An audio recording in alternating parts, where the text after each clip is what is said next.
I'm Lou White, and I'm here to discuss something that is actually the keynote of the ministry of, it should be the keynote of every ministry, the ministry of all the Nazarene, and that's the same thing that Yahushua himself was engaged in. That's the restoration of the lost sheep, the lost tribes of Israel. The tribes of Israel are actually 13 technically, 12 if we count Joseph as one tribe. The Yahudim, or the Jews, are one tribe. They're the royal tribe, the royal line. And the firstborn blessing was placed upon one of Joseph's sons, Ephraim. Well, the lost tribes are out in the nations right now.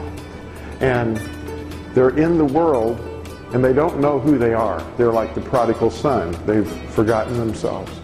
And Yahuwah is calling them back to his household, which is his covenant.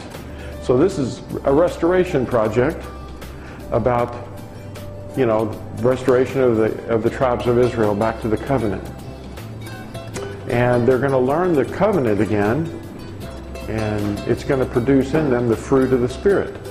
And the fruit of the Spirit is, of course, you know, love, joy, peace, patience, kindness, goodness, gentleness, faithfulness, and self-control. 9 things that obeying the commandments actually produces. And the first 4 commandments are problematic for most Christians because they really don't understand them. They're not studying them. And that's what we're here to do, is to study them so that we can get restored to them again. And the 10 commandments are in fact called the covenant of loving kindness.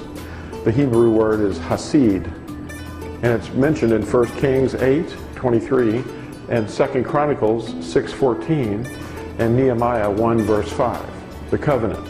Now, the scattered tribes of Israel, what does that mean, scattered? Well, it means they're not in the land.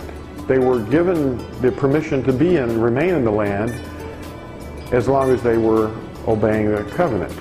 Now, the moment they stepped out of the covenant and added to it or detracted from it, then they were cast away from the land. And that happened in 2 basic, well, actually 3 expulsions. The Exodus from Egypt brought them back to the land after 40 years. And then that was their first introduction to actually living in the land as a nation of Israel. And then they were taken away around 722 BCE by the Assyrians. They were scattered mostly, but then some were taken away too to Assyria. And then 135 years or so later, the Yahudim, the southern house of Yehuda, was taken away by the Babylonians for 70 years. And then about 10% of them came back and remained until around 70 CE, when they were completely taken away from the land again.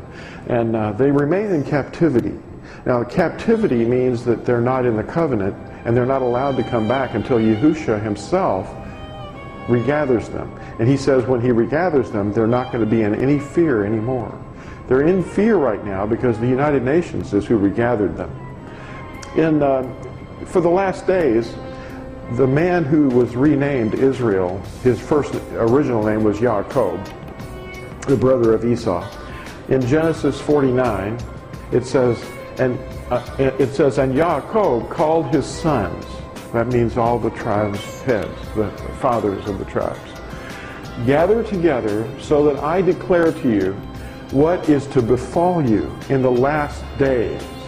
Gather together and hear, you sons of Yaakov, and listen to Yisrael, your father. And that was what he said. You ought to read that. Now, in Yaakov, the man named Yaakov, who was the brother of Yahushua, they called James.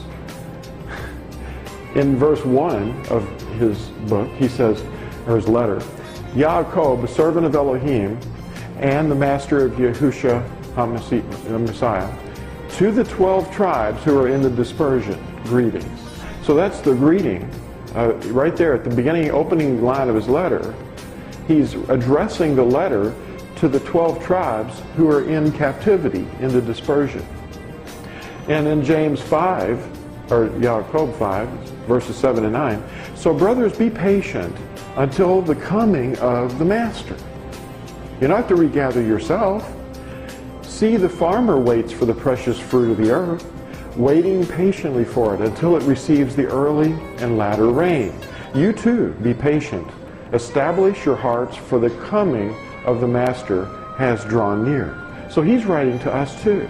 Not only was the first Yaakov writing to us, but the second one was writing and saying the same thing. He's talking to us who are in the dispersion, or the captivity. And that captivity is among the nations of the world.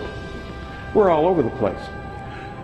And this is addressed to overcome a blindness that's blocking our comprehension, because a lot of people that are seeing this for the first time are going to be thinking, oh, it's just Jews and Christians and Islamic people. But it isn't. A lot of those, all in those groups, are all mixed up, lost tribes of Israel. Before you can fully comprehend this information, a certain blindness has to be lifted from your mind. The blindness is the fact that the tribes or descendants of Israel don't know who they are, because they're lost. They're lost to themselves. The word Israel must never refer to the land or even a government. It's a nation of people, the families or clans or tribes, who live in a covenant with Yahuwah. So if you're an Israelite by blood, but you're not in the covenant, then you can't really claim that name anymore. But you can claim the name of your tribe, but that's about all. The lost tribes are their descendants living among the Gentiles scattered upon the earth. But a remnant will awaken and understand here in the last days. So there's going to be a time here in the last days when a remnant of the lost sheep will actually understand. And that's what the prophecy says. Israel has been blinded in part while scattered among the Gentiles, and they're blind to the covenant and to their own identity. Romans 11 tells us, for starting in verse 25, "For I do not wish you to be ignorant of this secret, brothers, lest you should be wise in your own estimation, that hardening in part has come over Israel, until the completeness of the Gentiles has come in." Now what's he saying? He's saying that Gentiles who think they're Gentiles are coming into Israel. They're not the land, but the covenant. That's the way you engraft. Until the completeness or the fullness of the Gentiles has come in. And so all Israel shall be saved, as it has been written, "The deliverer shall come out of Sion, and he shall turn away the wickedness from Jacob. And this is my covenant with them when I take away their sins." So the tribes of Israel are scattered across the face of the earth, and they're living as Gentiles, believing that they are Gentiles. And that is a stronghold or a false idea. It's a prison that people are trapped in. What is a stronghold? A stronghold is a false belief or a notion. Strongholds can be broken by being exposed by the truth, which sets us free from the stronghold. Once exposed by the truth, the lies have no more power over us. A stronghold can blind us from understanding. In 2 Corinthians 10, starting at verse 4, for the weapons we fight with are not fleshly, but mighty in Elohim for the overthrowing of strongholds, overthrowing reasonings, and every high matter that exalts itself against the knowledge of Elohim, taking captive every thought to make it obedient to the Messiah, and being ready to punish all disobedience when your obedience is complete. So he's really referring to us as obeying something.